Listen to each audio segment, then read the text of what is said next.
Hello everyone, আসসালামু আলাইকুম। সবাইকে কেমন আছেন? অবশ্যই ভালো। অনেক দিন পর আমি আবারও ব্লগ নিয়ে এসেছি।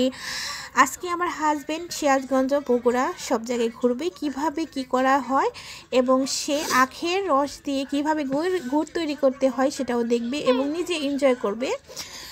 আচ্ছা ঠিক আছে, এখন আমি আপনাদেরকে দেখাবো। এই দেখেন আখের রস মেশিন। এখানে আখটা দিয়ে রসটা বের করা হয়, তারপর চুলাতে, এখানে মাটির চুলা আছে, সেখানে জাল দেয় সবাই। এই যে দেখেন, এটা হচ্ছে চুলা।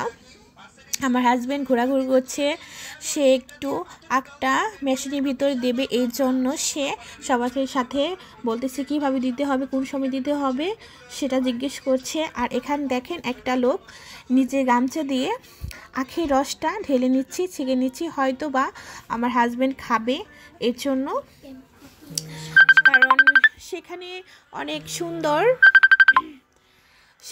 সুন্দর লেবু বাগান, অনেক কিছু আছে, সেটা আপনাদেরকে দেখাবো কিভাবে আমার হাজব্যান্ড লেবু বাগানে ঘুরে এবং লেবু বাগান থেকে কিছু লেবু ছিঁড়ে নিয়ে আসে আমার বাসায়, সেগুলো আপনাদেরকে দেখাবো। আমার হাজব্যান্ড অনেক এক্সাইটেড যে সে লেবু বাগানে লেবু ছিঁড়বে নিজে হাতে, কারণ কোথাও গেলে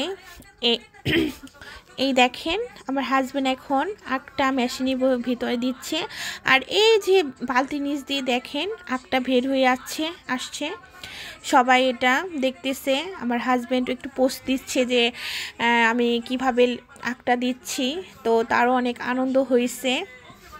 দেখেন এক একে সে 3টা আখ দিয়ে দিয়েছি মেশিনের ভিতরে এবং ওখানেই দেখেন রসটা বের হয়ে আসছে। তো আমরাও ভাবছিলাম যে এটা দেখে আমাদেরও একটা এক্সাইটেড আসছে যে আমরাও যাব বেড়াতে। তো আপনাদেরকে এখন আমি লেবু বাগান দেখাবো। আমার হাজব্যান্ড লেবু বাগান থেকে কিভাবে লেবু পাড়ছে, অনেক মজা পাইছে সে। দেখেন এখানে আখগুলো মেশিন থেকে রসটা বের হয় যখন, তারপর ওখান থেকে বালতির মধ্যে বেরিয়ে আসে, তারপর এখানে মাটির চোলার মধ্যে আখটা জাল দিয়ে রসটা হয়।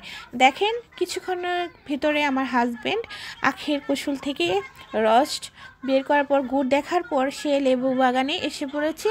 তো সে অনেক খুশি আর ভিডিও করছে যে আমার বউকে দেখাবো, এই জন্য সে ভিডিও করে নিয়ে আসছে। আমি তো এটাই ব্লগ করে ফেললাম। তো আমার হাজব্যান্ড এখানে ঘুরে ঘুরে লেবু বাগানটা দেখছে, আর কিছু লেবু সে পারবে বাসায় আনার জন্য। তো আপনাদেরকে দেখাবো।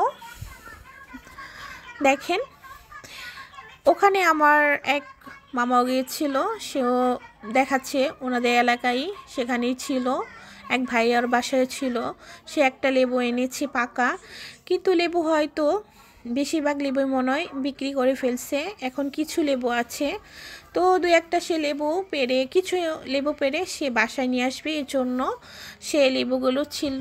তো এখন আপনাদেরকে দেখাবো যে বিশাল বড় এক চোখের মধ্যে তারা দেখেন লেবু বাগান, তো অনেক সুন্দর লাগছে।